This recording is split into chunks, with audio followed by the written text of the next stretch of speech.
Okay, I'm there. So, thank you very much for inviting me, first of all. And I think this is an important question because it's got major repercussions, as we know today, in relation to the clash between women's politics and identity politics, which I'm sure most people here are aware of. So, what I want to establish, first of all, or at least to ask the questions, are women oppressed? I obviously think they are. What is oppression? What's the relationship between women and class? And which means looking at the relationship between oppression and exploitation. And of course, looking critically at why identity politics doesn't even ask, or let alone answer these questions. And these are questions that have to be asked, and I want to look at how Marxists do answer or attempt to answer these questions. So I want to start with a few very basic things, and to say that basically there has been a sexual division of labour in all forms of society, including pre-class societies. However, there is a distinction to be made between pre-class societies and class societies. So before there was class, and let's talk about a sort of what Engels calls primitive communism phase, the sexual division of labour did exist, but women's oppression didn't necessarily exist. We can't deny the fact of female biology, and though there was a sexual division of labour, it was based on women's sex, but that didn't necessarily mean that women's labour was regarded as inferior. So what tended to happen, of course, that in pre-class, and we're not talking about biological determinism here, there was a clear division of labour, but the division of labour possibly was linked to biology. We don't very know much about this, but as I said before, it was not there were non-antagonistic divisions, but because, and this is the essential point, production was for self-sufficiency, not for profit. There was no surplus. This changed in class societies. Women's work in class society is seen as and women's status is seen as inferior to men. The movement from simple subsistence to the production of a surplus laid the material basis for the development of trade, the appropriation of labour, and the concept of private property. And with private property emerges class society. In essence, I am summarising Engels here, who was one of the first, not the only one, but amongst the first to try to grapple with this question. And with the emergence of class societies came a deepening of that division and the attribution of an inferior status to women's work. And this movement from simple subsistence to the production of a surplus, as I said, laid the basis for private property. And with the emergence of class society came a deepening of that division. So, in other words, the class society and women's oppression coincided. I'm not saying that one caused the other, but this is the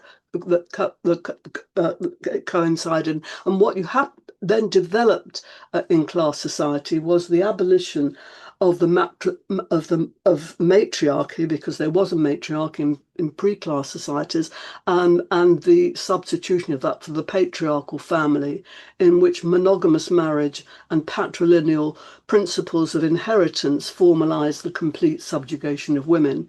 So monogamy ensured that private property was passed through the male line to sons of undisputed parentage.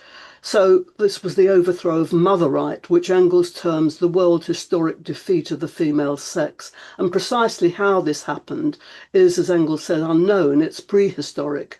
The patriarchal family emerged slowly, first within the tribes and clans, and then more rapidly as monogamy developed. So these principles of inheritance obviously emerge with private property and so on. I don't want to spend too much time on this but just to establish the point that women's oppression and class society are inextricably interlinked. And so basically, unless we want to explain women's subordination, female subordination in terms of genetics, biology, hormones, or the working of a supernatural force, we have to examine the interaction between the fact of female biology and the social construction of that fact in the context of class societies. And in terms of capitalist class society, this becomes really, really essential and extremely important, because and this is the basic, my basic theme of this talk, that the super exploitation of women as workers and their oppression as women is actually fundamental to the maintenance of capitalism, economically, politically, and ideologically, and I hope to show that. And so the key to understanding the situation of women under capitalism lies in the relationship between exploitation and oppression.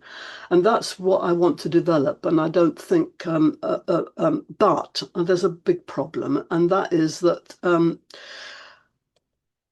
and it's the second part of this, well, the essential part of this talk, and that is that what has emerged now is what we have called identity politics, and identity politics encapsulates the subtitle, the erasure of women and the denial of class. And what I'm arguing is that there is a kind of an epistemological break here in looking at women's rights, women's oppression, and so on. So let me try to explain that a bit further, and to try and trace how identity politics emerged and why it is so inimical to even beginning to understand women or women's oppression. So identity politics represents the denial of everything I've said before, everything I said about women's oppression, class society, and all the rest of it.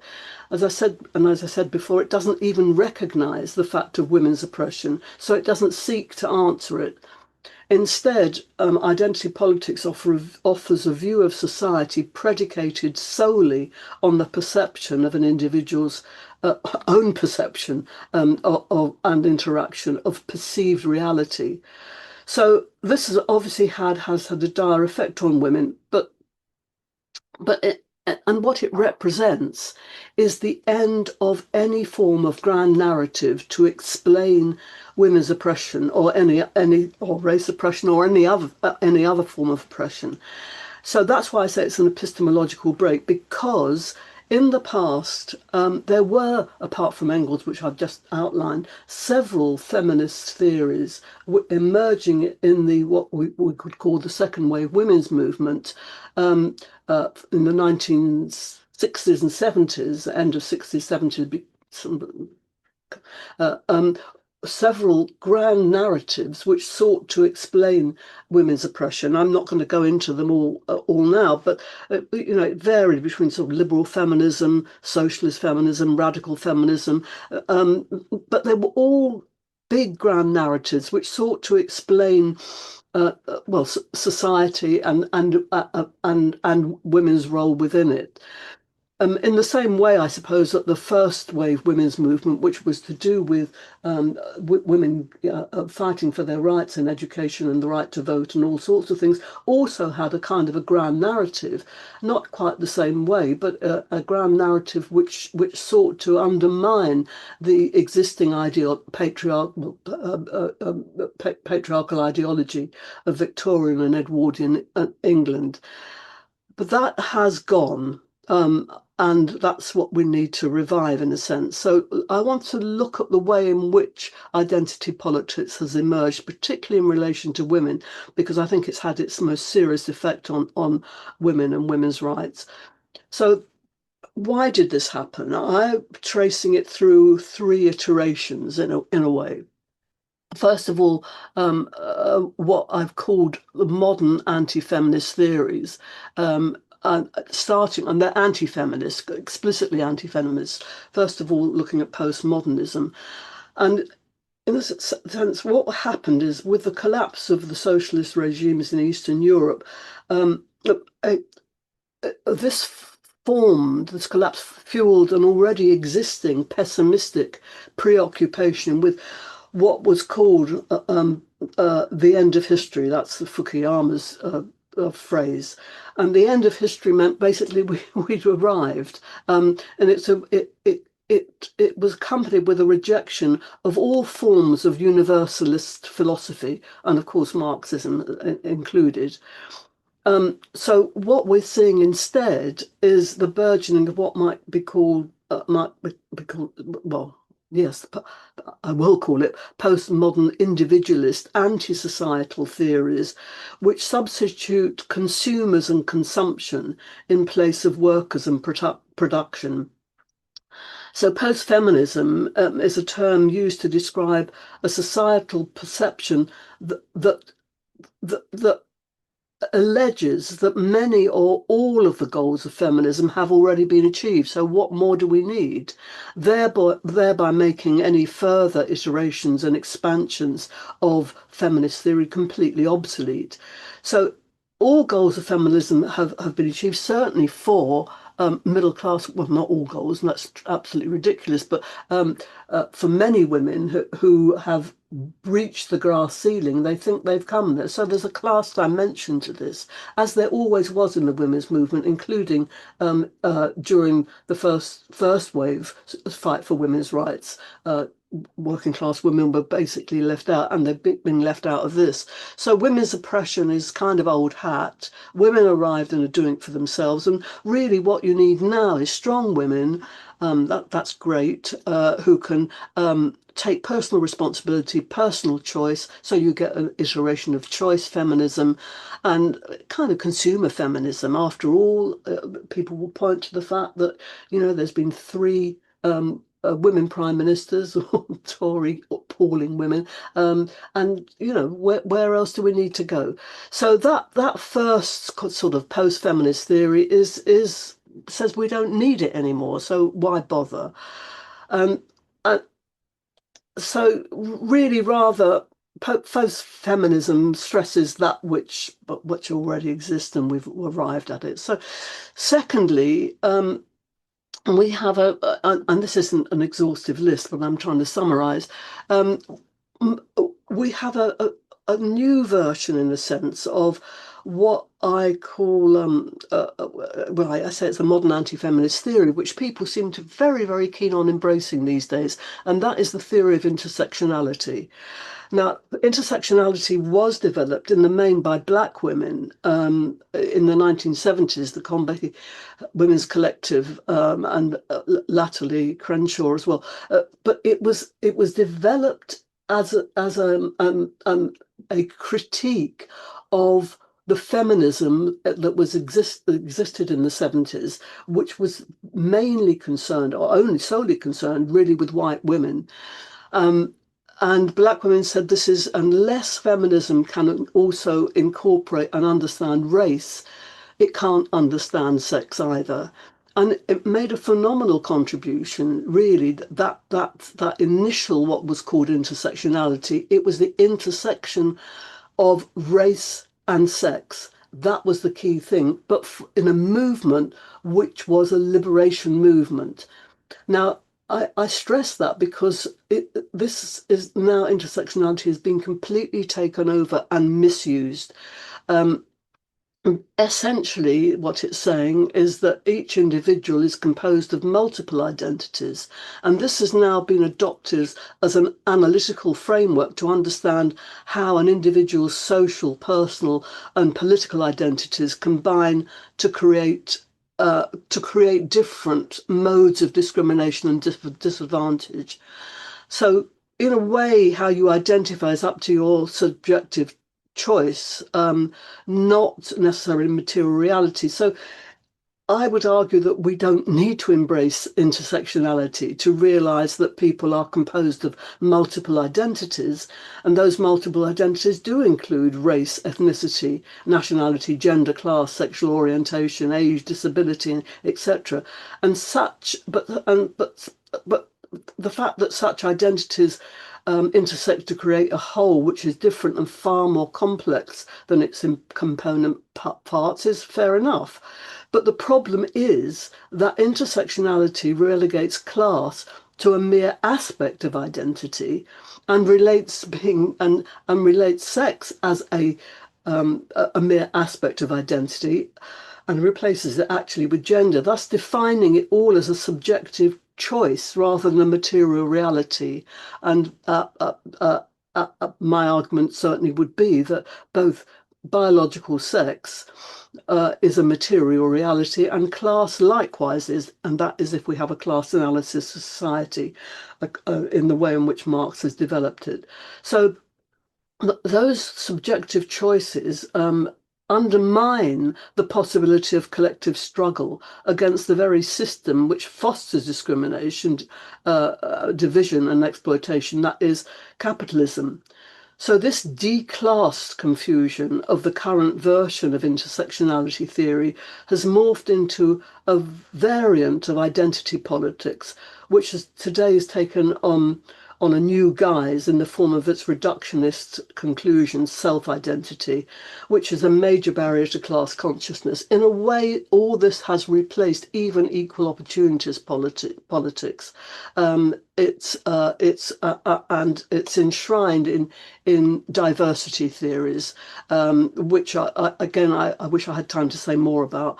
This leads to the whole diversity agenda, which demands the recognition of people's self-perception of who they are in terms of inclusion and identity.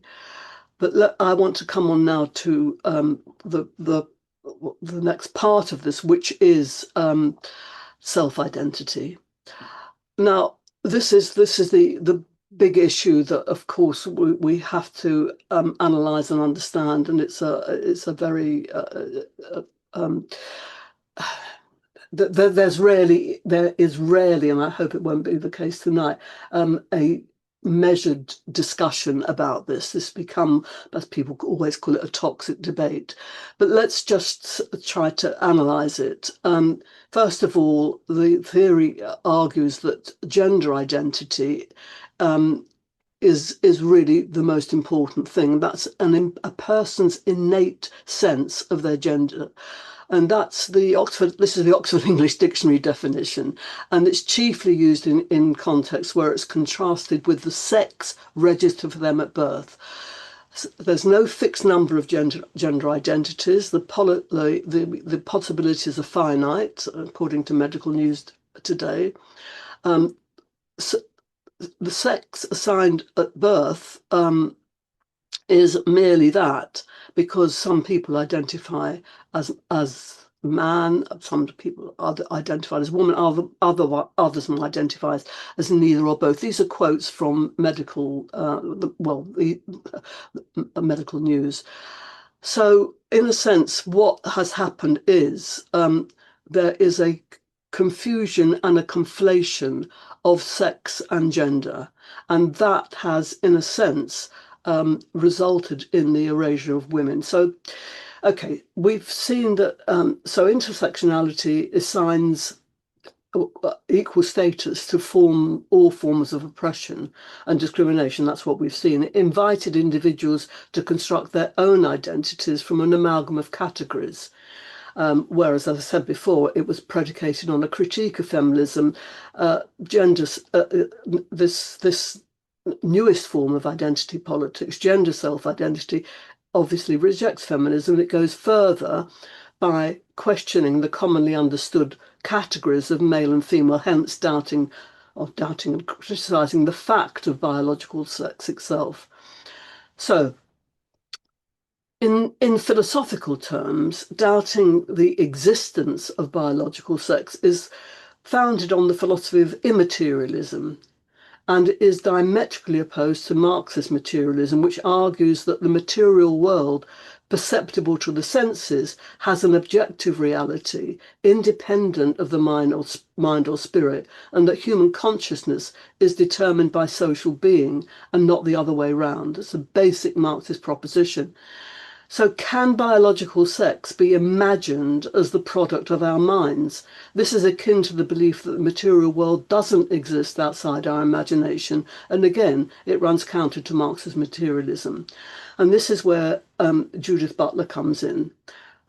Judith Butler has, in philosophical terms, rejected Marxism, certainly, rejected feminism, certainly, and has embraced subjective idealism, in that they assert that biological sex can be imagined as the product of our minds, and that women, as a category, only exist, as she puts it, as a juridical subject.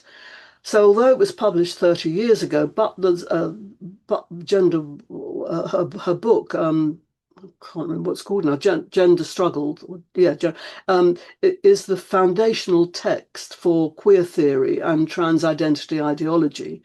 She questions the category of women, as I said before, as a juridical subject, and thus the assumption of the supposed universal basis of feminism. So in a sense, Butler, and she's not the only one, but she is quite important in this, has overturned 100 years of feminist distinguishing between biological sex as a material fact and culturally imposed gender. Gender, feminists have always seen as an ideological construct which is imposed upon us. To be a feminist in the past was to be precisely gender critical. We did not like the way in which the gendered ideology was placed upon women, the pink and the blue and the heels and the makeup or whatever you want to. We fought against that, the long skirts, all the rest of it. So Butler rejects this. Rather than being the terrain of ideology and social relations, gender, she says, is something we perform, produce, and sustain through our voluntary, if unconscious, actions. And the implications of this manoeuvre have been disastrous for feminism, for the ways in which women's oppression is theorised and the way in which it can be challenged and overcome. In a way, this is akin to the worst form of idealist politics. Like Bishop Berkeley, if anybody's heard of him, 17th century philosopher, his belief that the material world doesn't exist outside our imagination. I mean, in essence, this is what it is. And sex is performative. Gender is also performative, but it's something which actually trumps biological sex. So we don't start off from that starting point, because this is leading women nowhere. It is really leading to the erasure of women, with all the implications that has for the struggle for women's rights. It is a very divisive ideology. So what we need to look at is the Marxist response. And I think the Marxist response post-Engels has been somewhat inadequate. It really needs to be developed. Insufficient attention really has been paid, not just to this, but to the refutation of identity politics, which I think leads us nowhere in terms of understanding women and women's oppression. It doesn't seek to do that, doesn't want to do that, but it's a Marxist feminist analysis really has developed very little, really, since the origin of the family. And actually, Clara Zetkin, who did write quite a bit about it, and so did Lenin to a limited extent. So I'm going to try then and give the Marxist feminist response to understanding why women are oppressed and why and how this relates to class and class society. So a development a little bit from what I said right at the beginning. Well, first of all, we always talk about women's oppression, and we say quite glibly, and correctly in my opinion, but glibly nonetheless, that the basis of all oppression is class exploitation. We say that those two forms of oppression, particularly racism and sexism, is based on class exploitation. But what does this mean? First of all, we'd have to understand exploitation and then to understand what oppression means. And I think we do need a theory of oppression. We do need to really thoroughly understand how it relates to class exploitation. And this underlining all of it is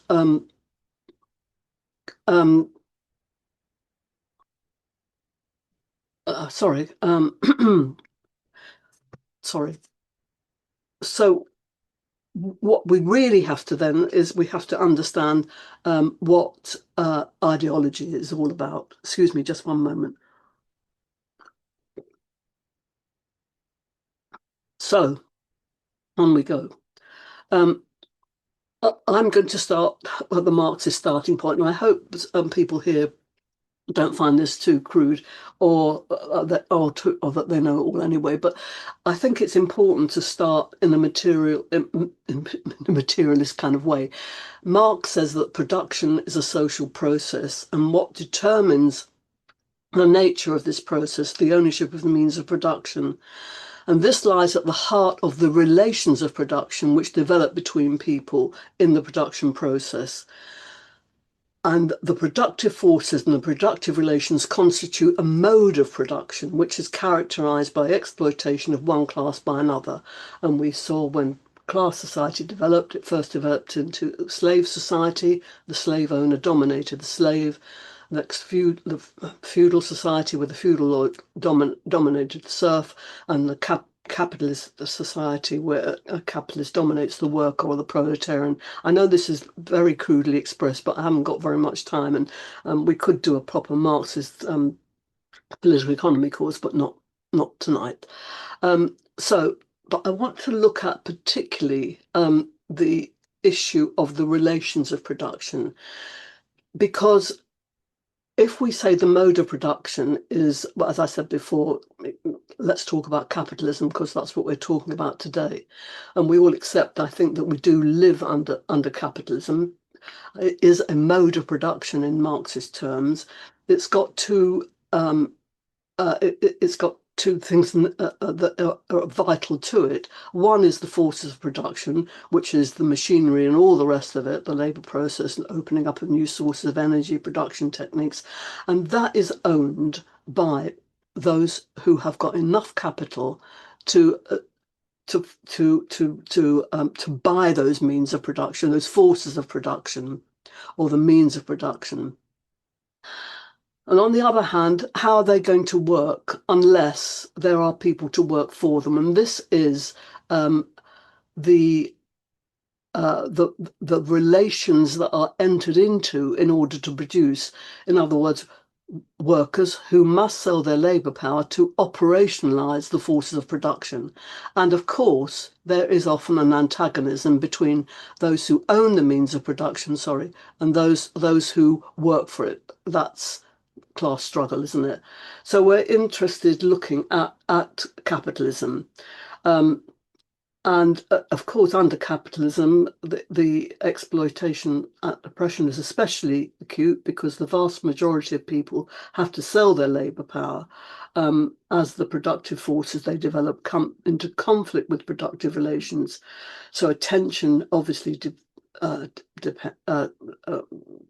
develops into terms of class and class struggle. So what happens when workers sell their labour power to the owners of the means of production is that they are paid a wage, as you all know, and according to Marx, the wage is not what people earn, it's the value of the socially necessary labour time to reproduce them. But of course, workers aren't paid the full value of what they produce.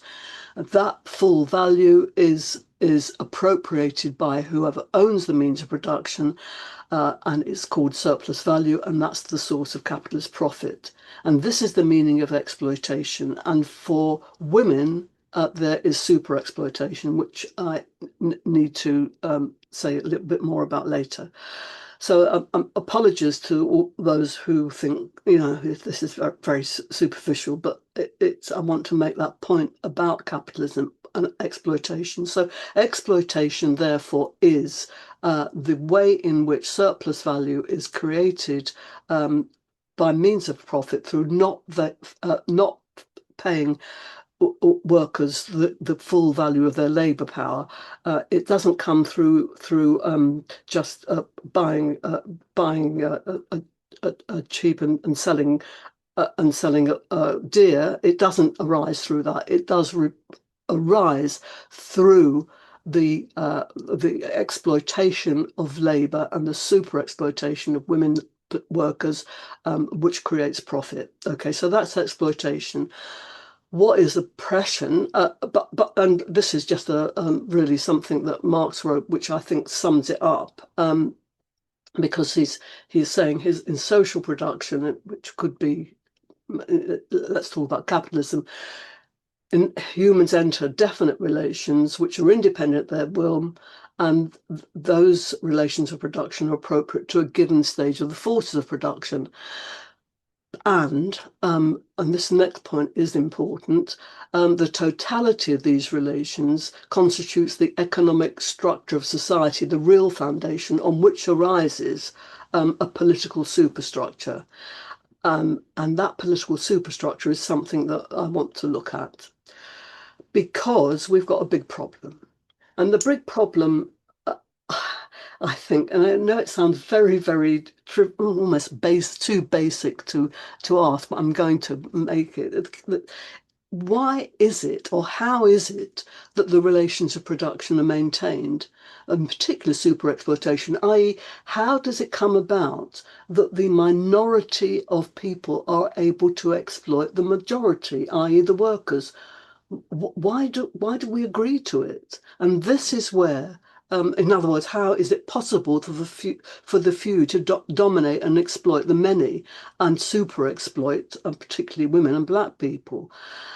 And this is where the issue of ideology comes in. And I want to suggest that the ideology of racism and sexism is the key one to ensuring that those relations of production can be maintained, i.e., the relations where almost it seems like workers agree to be exploited.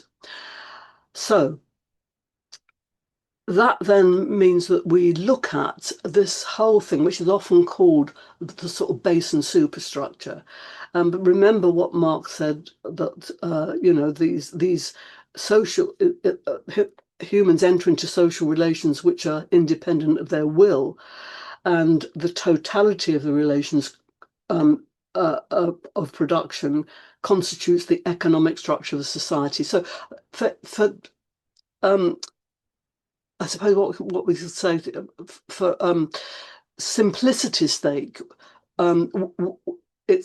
we call it base and superstructure, but there's a huge amount of stuff written on that, and I don't want to again simplify it to the point of stupidity. But it's not just that the base determines the superstructure automatically. There's a relationship between the two, and ideology is a critical thing. So the base obviously is the means of production, the relations of production, and the superstructure, of course, doesn't just apply to only the economic base, because otherwise, why do you have? You still have. Well, anyway, look, I better not go into that. There's a lot to say for that. I mean, some people say, for example, Althusser, that in the last instance, one dominates the other. But anyway, there's a relationship between the two, and ideology is the crucial element of this. So we need to understand ideology. This is just I suppose, just a structural look at it. But what we need to do is to understand what this ideology is in relation to ensuring that the relations of production can be maintained, i.e., why we appear to collude with our own oppression.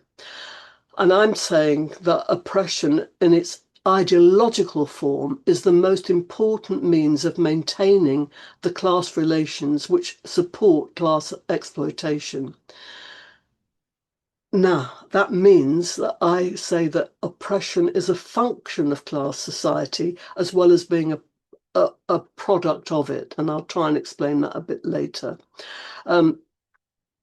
So oppression is not the same, though, as discrimination. I'm saying that oppression is absolutely critical to the maintenance of class society and to the maintenance of the relations of production. Discrimination isn't quite the same. Discrimination is linked materially to the process. Discrimination is not necessarily linked materially to the process of class exploitation. It's an awful thing, but capitalism can do without it, and they can choose which to who to discriminate against whenever they want. So it's not the same. I'm not saying that discrimination is therefore lesser. It's not. Those who experience it are experiencing dreadful stuff. What I'm trying to make a distinction is between oppression as at the heart and the root of class society. And for women, the ideology of oppression is patriarchy, sexism, and misogyny. And for Black people, that ideology is, of course, racism. So, sexism and racism ensures that capitalism can maintain its profit by pushing the value of labour power to its lowest possible limit. And sexism and racism enables capitalism to maintain the relations of production by preventing the unity of the working class. So what I'm saying is that oppression operates in two ways. It operates materially because it maintains, it ensures that capitalism can maintain its profit by pushing labour power, super exploiting women and super exploiting Black people, and all the indices of wage rates nationally and internationally prove this, that women's wages are always inferior to that of men, and Black people's wages are inferior to that of white people all over the world. And I obviously haven't said anything and can't say anything now about the role of imperialism and imperialist super exploitation. So that's one thing. And that is racism and sexism ensures that can be maintained, i.e. the oppression of women and Black people serve materially to increase capitalist super profits by pushing the value of labour power to its lowest possible limit. But I would also say that oppression operates as at an ideological level. Why? Because it prevents the unity of the working class. So first of all, by perpetuating and preventing the unity of the working class by the divisive ideologies of racism and sexism, and therefore it perpetuates the domination of the minority class over the majority. So those two things are extremely important in understanding the relationship between oppression and ideology. So the super ideology of women as workers and their oppression of as women is essential to the maintenance of capitalism, economically, politically, and ideologically. And the key to understanding the situation of women under capitalism lies in looking at the relationship between exploitation and oppression. And that relationship is critical, and as I said before, because it operates materially to the process of class exploitation, materially because it helps to maintain capitalist profit and super profit, as well as operating as what we've called this superstructural level through the oppressive ideologies of racism and sexism, which serve to maintain class rule by dividing the exploited. And of course, racism and sexism operate on the most recognizable physical characteristics of workers, the colour of their skin and their biological sex. So division is essential to maintain exploitation and maintain the relations of production, because if workers cannot unite, well, we all know what the slogan is. It's Disraeli used it: divide and rule. So you divide people and you divide workers on the basis of race and sex, and that has historically been the way in which the white ruling class has kept down, or the white ruling class, i.e. male ruling class, has preserved those divisions, and of course it's up to us to try and fight against them. But we can only do that provided we recognise that there is this issue, there is this problem, and these oppressive ideologies operate at both these levels. So racism and sexism critical, therefore, to understanding why and how capitalism can be maintained, both by increasing and preserving super profit and by in ideologically using those oppressive ideologies to divide workers at the point of production. So the result of all this is pretty clear for women. Super exploitation means more surplus value, and low wages and job segregation has reproduced itself as the normal process when women sell their labour power. We know this, don't we? People call it the gender pay gap. I prefer it to call it the sex pay gap. But I mean, it's massive, and it's not really.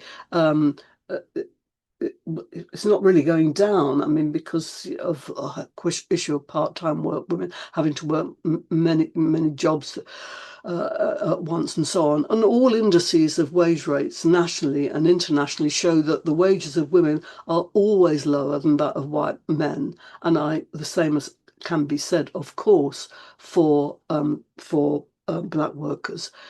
So this fact of super exploitation, as I said before, benefits capitalism. It increases surplus value and therefore increases the rate of profit. But it's not, the issue of low wages is related to job segregation. What do we mean by job segregation? That means that basically women's work is always being seen as an offshoot of their domestic responsibilities in the home, or to fit in with domestic responsibilities.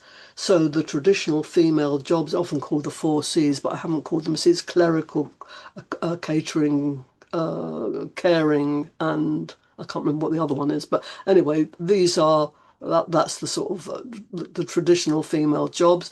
And then, of course, the other issue is to do with low pay, part-time work massively, so that women can combine their job in the home with their job in social production, domestic production and social production, which help to explain job segregation, unequal pay and part-time work.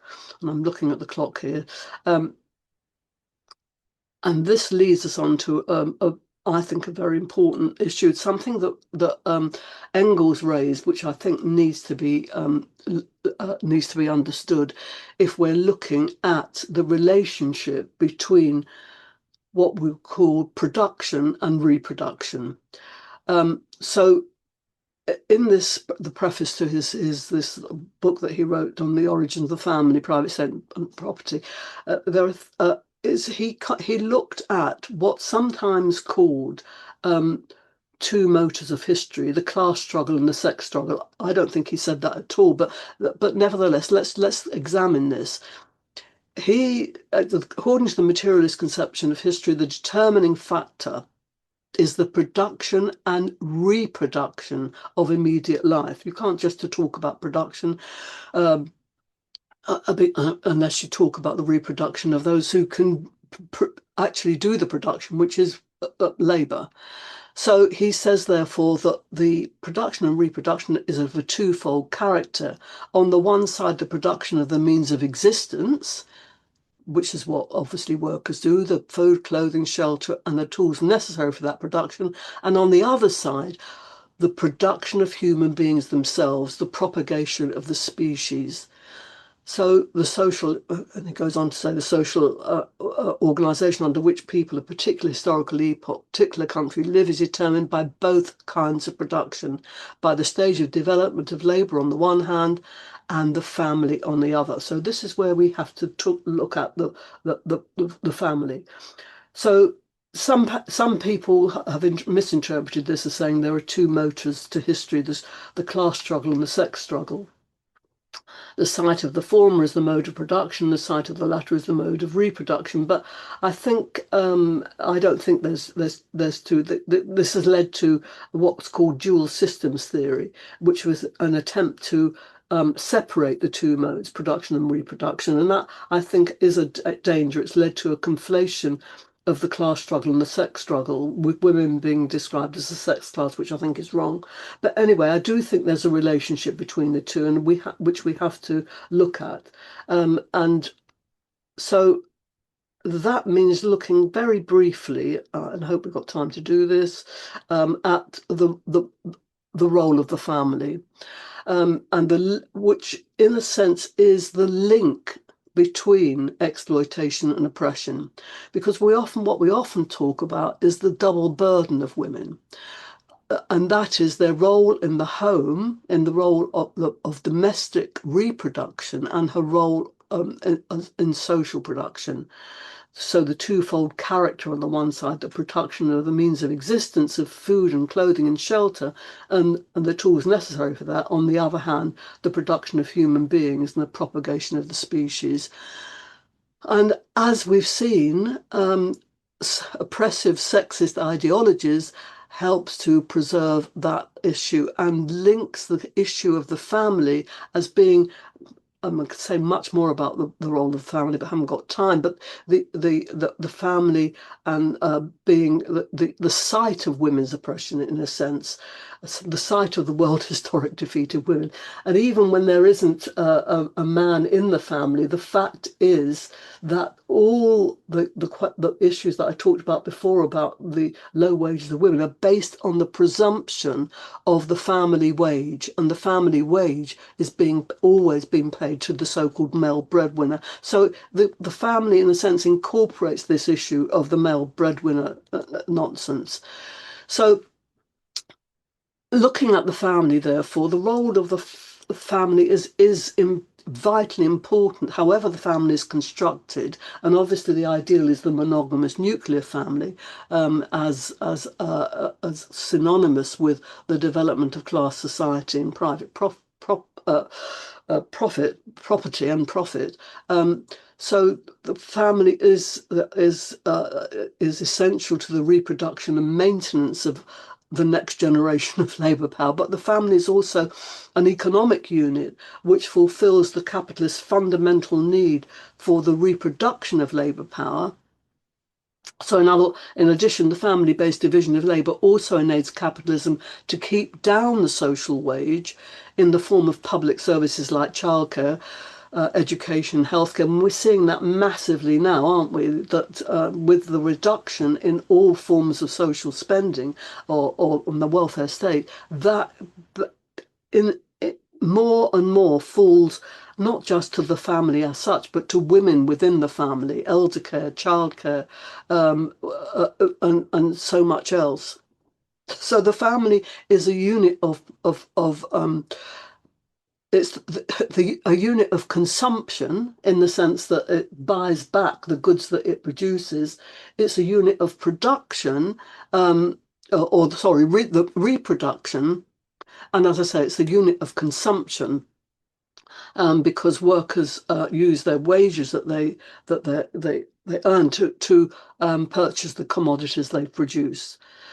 So the family is critical into understanding the relationship between exploitation and oppression, but it's also, I think, we have to understand how the working class family functions. And I haven't got time to say that, because in that sense, I'm a bit critical of Engels, because he reckoned that somehow or other the family unit was based solely on private property, but it's clearly not, because workers don't necessarily earn private property. But the family is an ideological construct nonetheless.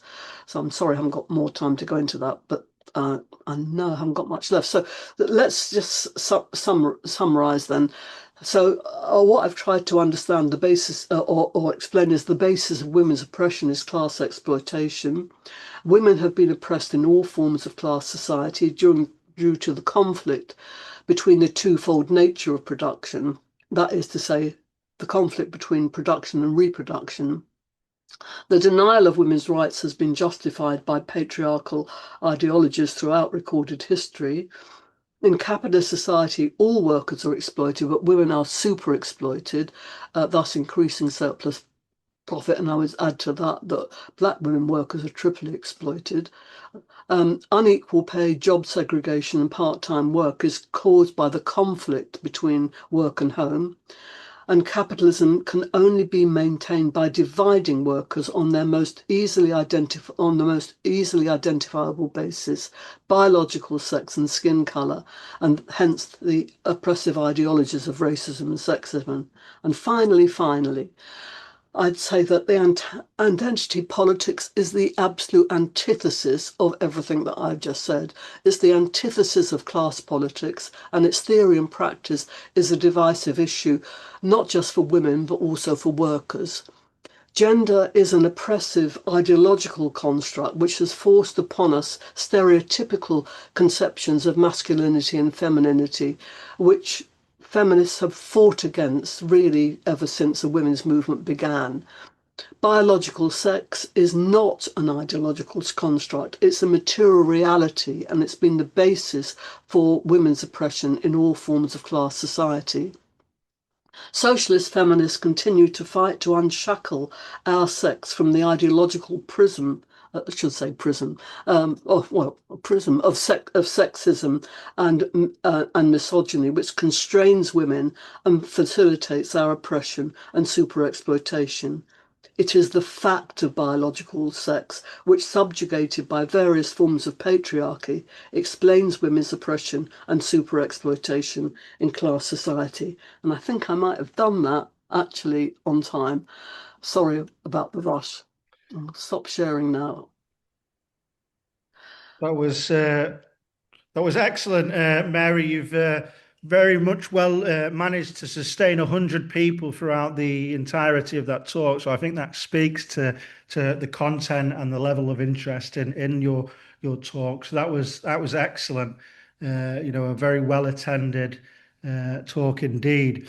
So we're going to move on to the Q&A. We've got about 30 minutes for a Q&A.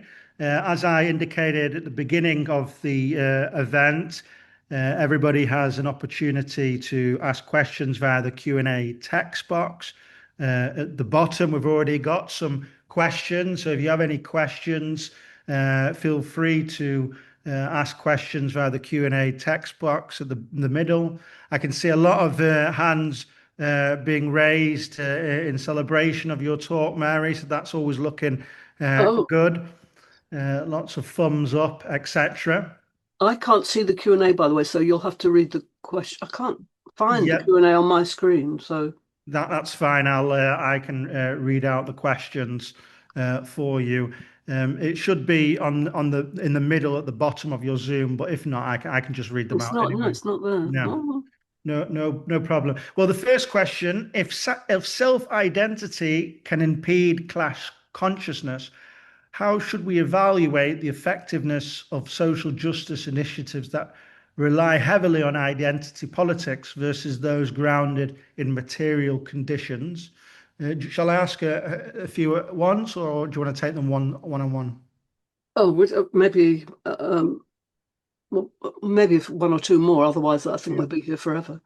yeah, I sure. mean, unless there's hardly any, in which case I'm. We've got a long question here. Thank you very much for such a stimulating presentation. Both the topic and the choice of speaker were excellent.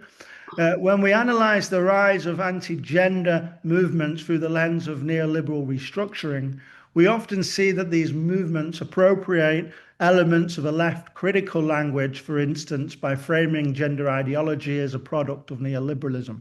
At the same time, however, these very movements actively legitimize and reinforce social reproduction in highly traditionalized and gendered forms.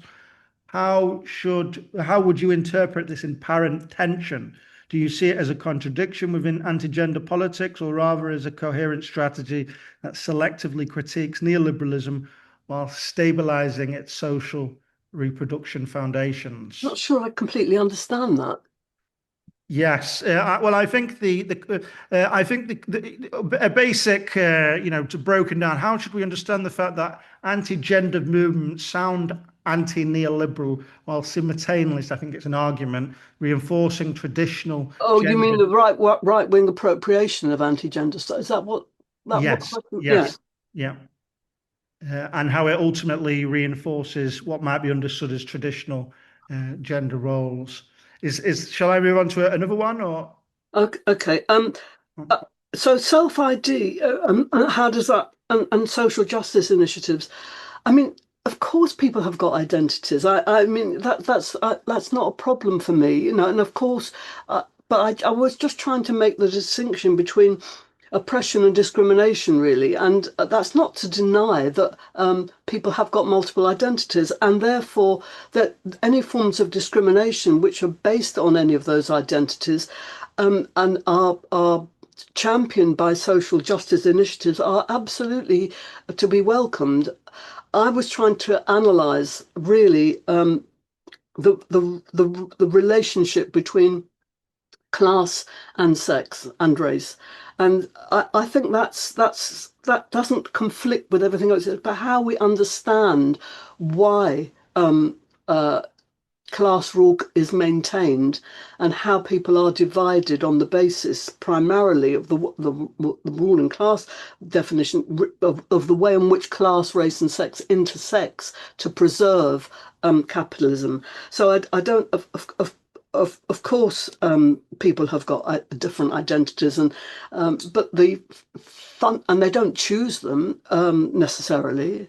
Just disabled people don't choose to be disabled. However, this does conflict, I think, with the whole issue of gender. I mean, there's no problem at all in people uh, expressing their gender identity if they want to, but that does not and should not conflict or conflate with biological sex. And gender identity is an ideology. Gender is an ideology. And so when if I'm interpreting the second question correctly, um, what has happened, and I may be straying off the point here, what has happened is that the left has fully, well, almost all sections of the left have embraced a gender identity ideology. So, which can be summarized in the words that trans women are women, trans men are men, and that's a rubric that has permeated not only the left um, but also the trade union movement, to the extent that women's issues really aren't being dealt with in the same way that at all. Now, there is the people who have then taken up in the way, well, who've critiqued this, but from a right wing point of view, has been the right wing, and they've done it for very appalling reasons, and they are certainly anti-feminist and they're certainly anti-class. So that's the issue. But the issue, therefore, for us who are Marxist feminists, and I don't particularly like the term gender critical, but at least critical of an ideology that suppresses women, we have to lift our heads up, and that's why I'm trying to provide this. Well, I'm trying to provide. I'm a genius. I don't mean that, but trying to promulgate a Marxist analysis of this. And there are women's movements, a newly formed Women's Liberation Alliance, which is exactly trying to do that. You don't have to be Marxist to understand that there's a relationship between class, sex, and race. So it's up to us. The right wing have colonized this for their own nefarious purposes. They've never cared about women's oppression. They never will care about women's oppression. And they're certainly anti-working class. But it's our job really to rescue the narrative for our purposes. I think I've said it. I hope that's a vague answer to a question that I didn't totally understand. Sorry about that.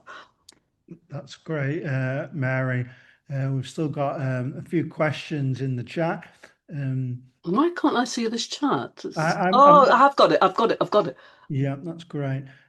So we've got a few more questions. So Given how the data unequivocally shows that trans women face oppression as women, is it not clear that that trans women belong to the same economic class of women? For example, the wage gap places us behind trans men. In fact, some studies place cis women behind trans men as well. Beyond this, pretty much every form of women's oppression is tied to the capacity to give birth, not tied to the give birth, applies equally, if not more, to trans women. Likewise, trans men benefit from patriarchy as men, is one point. Can I just take that now Yep, because of course. that's critical, I think. Yep, yep, sure. I do not accept the premise of that question. I do not think that trans women are oppressed. I think trans women can definitely suffer discrimination. It is not the same as oppression. And I think this conflating that is the essence of the problem. And it's interesting, isn't it, that everybody just talks about trans women. They never talk about trans men. And what has happened, I think, in a lot of cases, and I'm talking about probably not the majority of trans women, but the trans rights activists who have actually actively tried to destroy women's organisations. They no platform women who they call transphobes, but these are men often who just identify as women. They haven't necessarily done anything about it, but whether they should or not, that's neither here nor there. And of course, what has happened now, because of the Supreme Court ruling that actually does identify sex as biological sex, this has then thrown the whole issue into a major issue for the trans rights activists who are saying that this we've got to argue against this, that biological sex is actually the worst thing to this. Somehow you're transphobic if you say that that sex is a biological material reality. So we're having to face this, and of course, there's been two recent court cases. There's bound to be more. I am very much against any form of discrimination against trans women, or trans people, and I would call for separate and safe spaces for women, but I would call for third spaces for for anybody who has got a gender identity ideology or who identifies in an opposite gender to have a separate space. But our safe spaces, things that we have fought for as women for donkey's years, to have women's sports, to have women's refuges, for example. I could list so many things that we fought for. We cannot have this taken away from us. And the essence of the argument is to assert absolutely categorically that that women are oppressed, and trans women are not oppressed. They're discriminated against. And discrimination should be tackled. Of course, it should be. That's great. We've got a question from Diane in the chat. How do we fight the capture of the unions by gender identity activists? Oh, this is the question. And have introduced policies that are harmful to women and their Sex-Based Equality Act 2010 rights? This is the issue that I quite honestly, as a socialist, as a trade union activist all my life, that most concerns me. You're absolutely right. You've talked about policy capture, and it's in every single union. And somehow or other, the left seems to think that because they were backward on gay rights, they mustn't make the same mistake again. Gay rights never sought to take away the rights of women or of any other group of people. But unfortunately, trans rights often do seek to do that. We can't, and somehow or other, the trade union movement, in its liberal kind of and really anti-materialist ideological stances, just taken this up as another issue, and the policy capture is absolutely endemic, and it leads to really putting off so many women. I mean, this is women's membership will be declining of trade unions unless trade unions stick up for women. I mean, how can Unison, for example, a union that's got a majority women memberships, 1 million members and 85% of women, not stick up for women nurses who are members of their union? I mean, this will lead to the erasure of women within unions, and the privileging of the rights of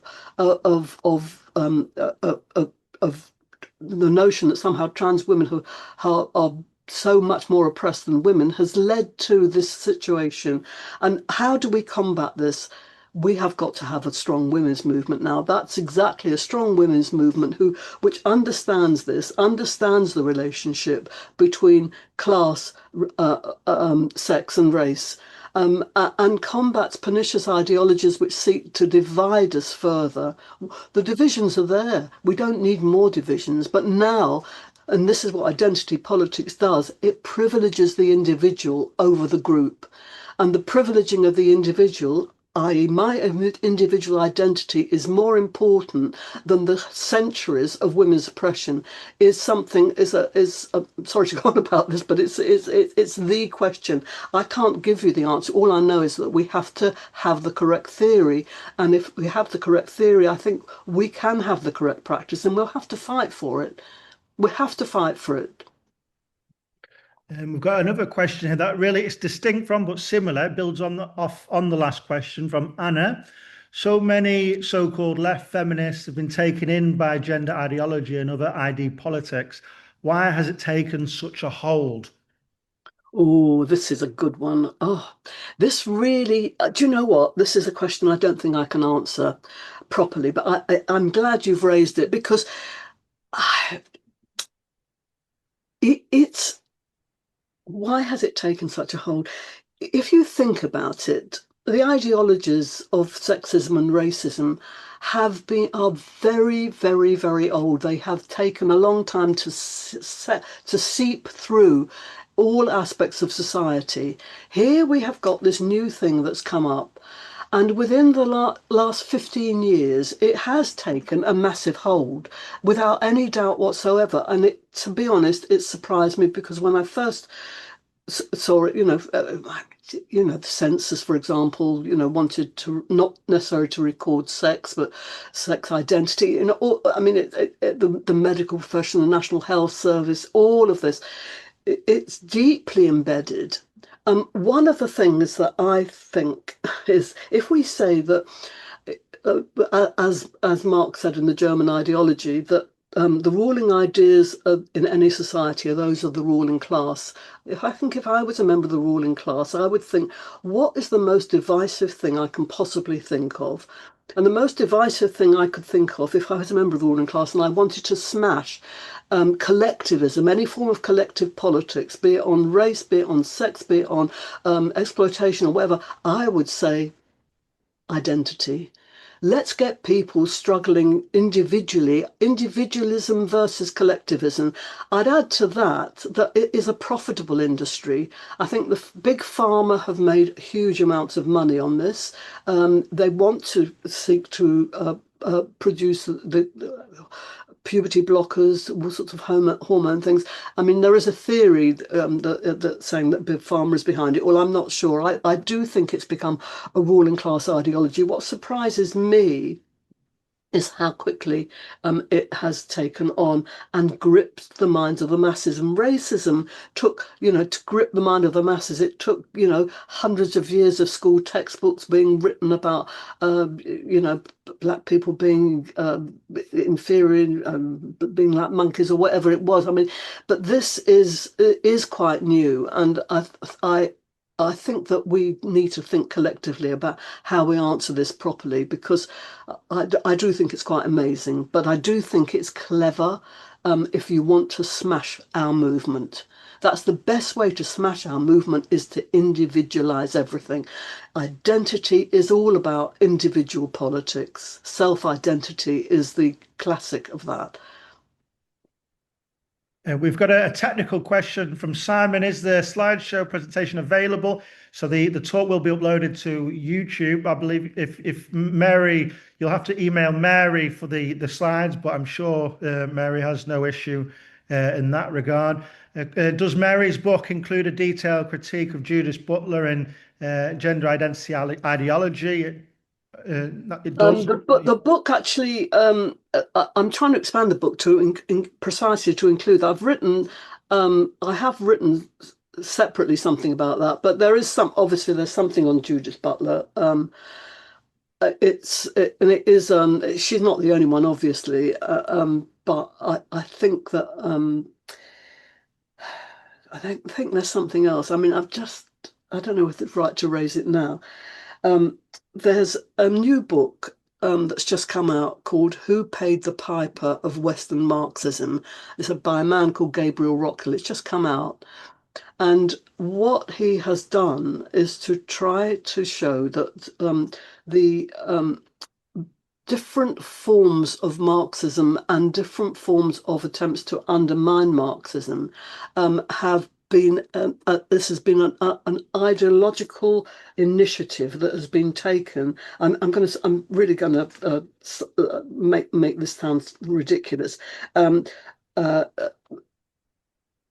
an ideological enterprise taken up by the Secret Service, particularly the CIA, who have funded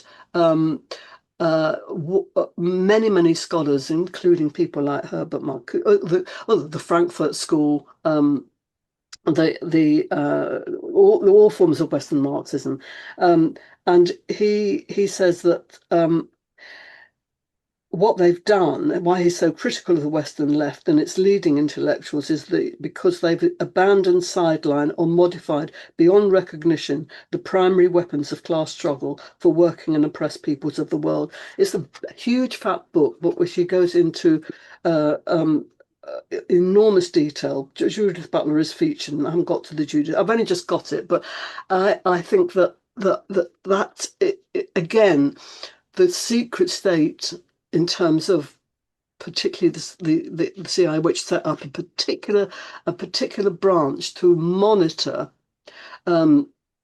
for various Marxist or anti-Marxist, or to ensure that what they produced was highly critical of what Marx really meant. People who were adopting grand theories, what he calls the Western Marxist, and although Judith Butler isn't a Marxist, she kind of starts out with those categories. Anyway, that's perhaps uh, a diversion. I don't know, but let's see where Judith Butler comes in all of that. Let's see if she was a project. I don't know. But it seems a very good book, actually. Who paid the pipers? Mm. We've got a question from Rosie. Thank you, Mary, for a really stimulating talk. My question, the implication of your argument seemed to be that exploitation occurs outside of wage labour, i.e. socially reproductive work done mostly by women that maintains human life in household, which is necessary to capital. How can we best understand exploitation and its relationship to both wage and unwaged work? Oh, I thought I'd tried to explain exploitation precisely in relation to wage labour, because that's the way in which capitalist profit is maintained through surplus value, the surplus value of workers' labour power, and why women, because of oppression and the ideologies of oppression and patriarchy, are super exploited, and that then is linked to their role, and the contradiction between their role in social production, i.e. outside the home, and the private role of domestic reproduction. So there's no conflict between the two. The two things are inextricably linked. So exploitation occurs at work, during the process of production. That's the basis of capitalist profit. Can't understand capitalism without understanding how profit is made through surplus value, and surplus value is extracted from labour through workers not being paid the value of their labour power. Oh, that's great. A question from Deirdre. You mentioned trade unions are no longer taking up women's issues. Indeed, Unison's neglect of the Darlington nurses speaks to this. What do we do? Do we start a new women's union only admitting sex realist women? No, you're absolutely right. This is as I said before, the big thing. No, we start a new women's movement which takes this up, and one which is linked to and embedded in the labour movement.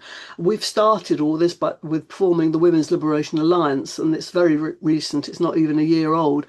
But please look at our website, which is only just Women's Liberation Alliance oh God, I can't even remember what it's called. But if you Google it, you'll find it. So we need to build on this. We need to develop our analysis in order that we can combat this, and we need to link it to the position of women workers and women trade unionists in order to recapture this terrain for ourselves. And because we see the link between women and class, that's women aren't a class, but the vast majority of women are working class. That's great. A question from Henry. We haven't got long, we've got another 7 minutes and we've got lots of questions. So unfortunately, we won't be able to finish with every one, but it really speaks to the interest and the engagement of the talk. Henry asks, this has been quite an interesting presentation. It's been a pleasure listening to the presenter. I hear you say women have to fight for what they deserve, but it would seem as though women have played pivotal roles in bringing down their fellow women, and this is true beyond politics. How can this be remedied? Difficult question. Bringing a pivotal and bringing what? Sorry, down what? What? How can this pivotal in bringing down played pivotal roles in bringing down their fellow women, and this is Bringing true down beyond. their fellow women. Yeah, Oh, and how can this well, be remedied? but this is a class question, I think, isn't it? Because yes, of course, not all women are socialists. Not all women fight for women. Far from it. I mean, there's, what we saw in the first wave women's movement, the struggle for the vote and for education, for all of that, was there's a clear division between what we could call socialist feminists and bourgeois feminists in the sense that, of course, middle class women don't necessarily have the same interest as working class women. We can see this now in the anti-feminism, where some women think, oh, we've got everything, neglecting the fact that working class women certainly haven't. So yeah, of course, you can't say that all women think the same. Far from it. In the same way that not all workers are socialists and see their way through understanding exploitation. So that's the whole point about ideology. Ideology just grapples with our minds, but we have to see this in relation to class, because although women aren't a class, the vast majority of women are working class, and really the women's movement has neglected, and I would say actually even the second wave women's movement did neglect working class women and black women. We have to find a way of com well of changing that. So you're right. A lot of women who've pushed through the glass ceiling, who've become managers, who've become all sorts, have pulled up the drawbridge behind them. As I said before, three women prime ministers, all appalling, all anti-feminist. Who cares? I mean, I used to think that really it was so important to have women in, to ensure that there was, um, reserved places for women everywhere. It depends. For me now, it depends on what women, what position they've got, whether they're for the majority or whether they're just for themselves. So I get your question, but I think that you can't just say that all women are like that. We always have to fight for our views, for socialist and feminist views. I wish everybody had them, but they don't. That's our job. We've got a few questions, Mary, in the chat asking how can people contact you for your slides and your notes? They're saying that they would really like to follow up on your notes and do some research in Well, that regard. I thought well, it's being recorded, isn't it? And Yes, I so think the I talk think will be recorded. I think you can. I can probably let you have I think have the slides provide. I mean, Yeah, we can upload the slides if Mary's okay with that on our website, cssgj.org. It's perfectly okay. And I'm sure you can find Mary online. She's got a university email at Royal I Holloway. actually haven't. But I mean, the best. If look at the Women's Liberation Alliance. Anybody who wants to get in touch with me, do it via Oliver, and I won't give my private email address out now. But anybody, yeah, if you do it via Oliver, you've got Oliver's thing. He can pass it on. But Contact us at CSSGJ. That'll be great. You can contact me at my LGMU email, Liverpool John Moores University email. and just ask me for that, and we'll be happy to. And don't forget the Women's Liberation Alliance. So that's certainly a way of getting in touch with me. And I've got a Women's Liberation Alliance email, and I can't remember what it is. I'm really sorry, but I'll let you have it. I'll let you have it. We do have a lot more questions in the chat, Mary, but it is, it's past, almost by my watch, and we've covered a whole load of history there and conceptual debates. It's been really impressive. I think the attendance speaks to that. The level of interest in today's talk was really significant. The response of people here in terms of the thumbs up. I'm sorry we can't all engage in a vocal discussion because there's so many, but it really has been a pleasure to host you here, Mary, and I'm sure I speak on behalf of many others, and there'll be many more people to listen to this talk on YouTube, I'm sure. So on behalf of the CSSGJ, thank you very much for the talk, and thank you everybody for attending. Can I just say thank you as well? Thank you. That's great. The CSSGJ actually has another talk next week, next Monday at 6 p.m. If you're interested in Marxism, we've got a reading lecture on Marx's Capital Volume 3, given by Andy Higginbottom. So if you're interested in attending that, sign up via our website, and we'll look forward to seeing you then. But in terms of today's talk, thank you very much and all the best.